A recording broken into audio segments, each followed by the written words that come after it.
What if a war was fought with rivers, not rockets? No gunfire, no invasions, just a slow, silent redirection of lifelines. Across Asia, something massive is unfolding beneath the radar. China is building the largest water diversion network the world has ever seen. From mega dams in Tibet to canals thousands of kilometers long. It's a civil engineering feat, but also a geopolitical gambit. Because these rivers don't stop at China's borders. They flow into India, Bangladesh, Cambodia, Vietnam, nations that now face sudden drought, lost fisheries, and collapsing ecosystems. What fuels this water conquest? Economic survival, regional dominance, and control. In today's Before and After, we explore a transformation rarely seen. How Asia's free-flowing rivers are turning into political leverage, and what that means for a future built not on peace but pressure. This isn't just a climate story, it's a power story.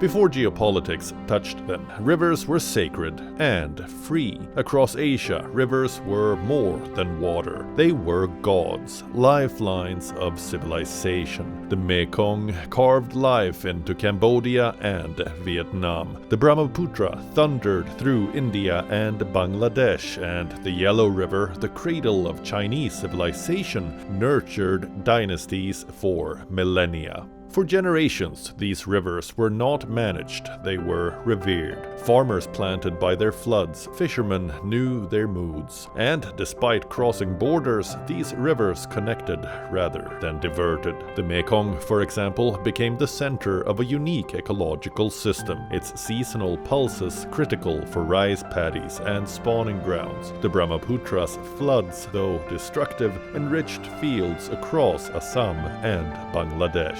Even as nations emerged, a balance endured. Early cooperation in the 20th century, like joint water sharing between India and Bangladesh, or the founding of the Mekong Committee in the 1950s, reflected a respect for this shared heritage. But that harmony wouldn't last, because when one country rises faster than the others, when the river's source become a seat of power, balance becomes leverage, and water, once sacred, becomes a weapon. But what does all this have to do with China? Well, what happens when one country controls the headwaters of Asia? It becomes the silent gatekeeper of a continent's survival. China holds a unique geographical advantage, home to the source of over 10 major transboundary rivers, from the mighty Mekong and Brahmaputra to the Irtysh and Amur. These rivers flow from Chinese mountains into 18 downstream countries. That makes China the upstream master of nearly half of Asia. And China is not just upstream, it's damming everything in sight. With more than 98,000 dams, it leads the world in water control infrastructure. Over 3,000 hydropower projects, many built without consultation with neighbors, form a hydraulic web that few nations dare challenge. Did you know that there are more dams in China than the rest of the world combined? The crown jewel, the Three Gorges Dam, the largest hydroelectric project on Earth. And then there's the South to North Water Transfer Project, a $60 billion mega network that literally reroutes rivers to quench the thirst of northern cities like Beijing. These aren't just engineering marvels, they are instruments of power. China now decides how much water flows to the rest of Asia. And in an age of climate stress, that's not just control, that's dominance. Is this just about water or something bigger? It's about powering a nation's economic survival. China's rapid rise has come with a hidden crisis: water scarcity. The north, home to nearly half of China's population and 2/3 of its farmland, holds only 20% of its fresh water. Cities like Beijing, Tianjin, and Hebei, powerhouses of industry and politics, are literally running dry, and yet they can't stop. factories must hum, crops must grow. Northern China feeds not just its people, but its economy. To keep the wheels turning, China launched the South to North Water Transfer Project, one of the largest infrastructure feats in human history. Over $60 billion has been spent to divert trillions of liters of water from the Yangtze River in the south to the arid north. 3 separate routes, thousands of kilometers, all to irrigate farms, cool power plants, and sustain mega cities. So yes, it is about rivers, but it's also about rice, steel, GDP, and a regime that ties its legitimacy to continued growth. When water dries up, so might the Chinese dream. But why is India sounding the alarm over a river? Because the Brahmaputra's lifeblood begins in China, and Beijing holds the faucet. High in Tibet, the Yarlung-Tsangpo River carves through deep gorges before plunging into India's Arunachal Pradesh, where it becomes the mighty Brahmaputra, a river that nourishes Assam's plains, fuels agriculture, and sustains millions. But China has its own plans. Beijing is building mega dams near the Great Bend, just a few kilometers from the Indian border. The most ambitious, a proposed 60-gigawatt hydropower station, larger than the Three Gorges Dam. To India, this isn't just energy, it's leverage. What if China restricts the river during a drought, or worse, releases water suddenly during a conflict? India fears not just ecological disruption, but strategic sabotage. In response, India is racing to build its own dams downstream. A hydropower arms race is underway in the Himalayas, one with seismic consequences. This river isn't just a waterway, it's a fault line, a potential flashpoint between 2 nuclear neighbors. The Brahmaputra dilemma underscores a larger truth. In Asia, whoever controls the headwaters controls the future.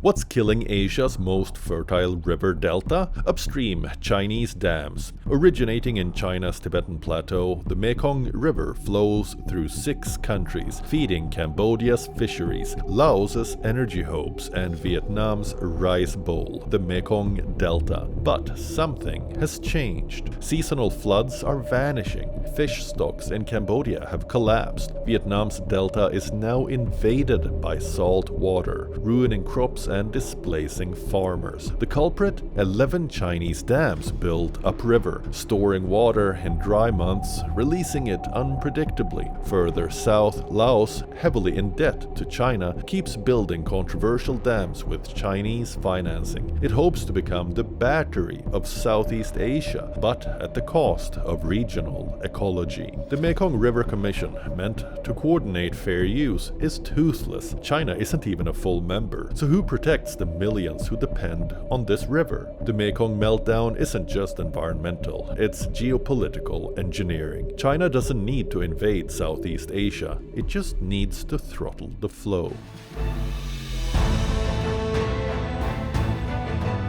Why is China turning reefs into runways? China's obsession with water doesn't stop at rivers. It extends seaward to the South China Sea, one of the world's busiest maritime corridors. Over the past decade, China has dredged reefs, built artificial islands, and turned them into militarized bases with airstrips, radar systems, and ports. This isn't just about territory, it's about water as leverage. The South China Sea holds untapped oil reserves, fishing rights, and vital shipping lanes. Control the sea, and you control trade, energy, and food security for a critical part of Asia. But here's the hidden layer. Just as China chokes rivers upstream, it challenges maritime borders downstream. It's a full-spectrum strategy, from riverbeds to sea routes. Countries like Vietnam and the Philippines are caught between hydropolitical pressure inland and naval intimidation at sea. China's message is clear. Water is no longer just a resource, it's a weapon, and they intend to wield it on every front. What price does nature pay for China's ambition? From dried up deltas to ecosystems on the brink, it's staggering. China's vast dam network may quench cities and fuel industries, but it also silences rivers. Across Southeast Asia, downstream countries report shrinking fish stocks, dried wetlands, and saltwater intrusion killing farmlands. It's not just foreign lands suffering. Inside China, the environmental cost is mounting. The Yangtze and Yellow rivers now carry a fraction of their historical sediment load, starving farmlands of nutrients. Soil salinization is spreading, especially in artificially irrigated zones. Communities displaced by mega dam construction face cultural erasure, while fragile ecosystems vanish beneath reservoirs. In Tibet, China's thirst for control threatens the third pole, the glaciers feeding rivers like the Brahmaputra and Mekong. As these glaciers melt, short-term floods could give way to long-term drought. And then there's the ghost of the Aral Sea, once thriving, now barren. An eerie mirror to what over-ambition can do.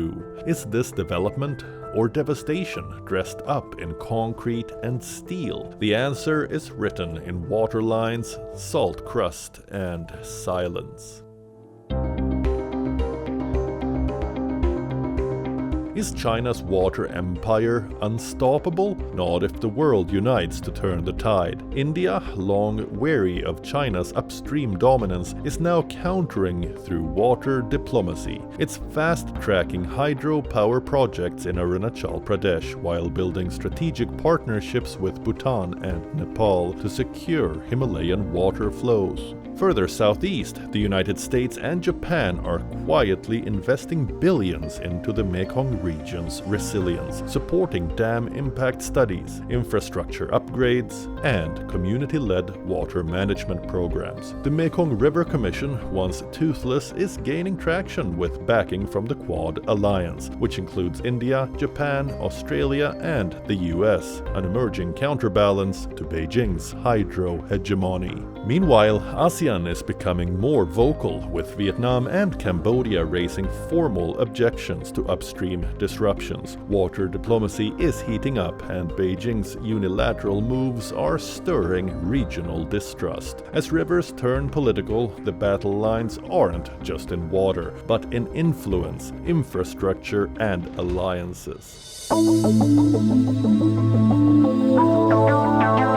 What changed? From unity to control, from water as life to water as leverage. Before, Asia's great rivers, like the Brahmaputra and Mekong, were lifelines. They carved civilizations, nourished farmlands, and flowed freely across borders, untouched by power politics. Communities celebrated their arrival, planned around their rhythm, lived with their cycles. After, satellite imagery paints a stark contrast. River basins drying, flow patterns manipulated, and sediment trails vanishing.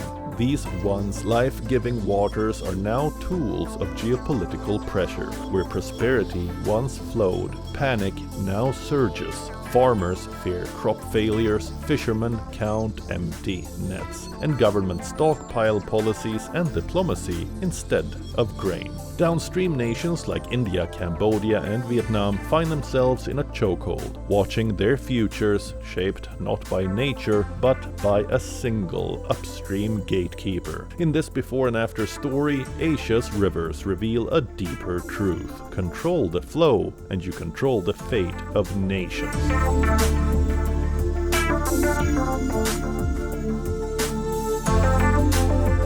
The future of Asia's rivers doesn't have to be conflict. Nations can come together through binding water treaties, enforceable by multilateral watchdogs. New tools like AI-powered satellite monitoring and blockchain-based data sharing can bring transparency to upstream actions once hidden behind borders. Across Southeast Asia, citizen-led river conservation movements are gaining traction. From Thailand to Vietnam, people are demanding accountability from governments governments and corporations alike. Tech may also offer relief. Desalination breakthroughs, smart irrigation, and wastewater recycling could ease demand. But make no mistake, the stakes are rising. As populations grow and climate shifts, water won't just be a lifeline, it'll be the new oil, a strategic asset, a flashpoint, a reason for alliances or wars.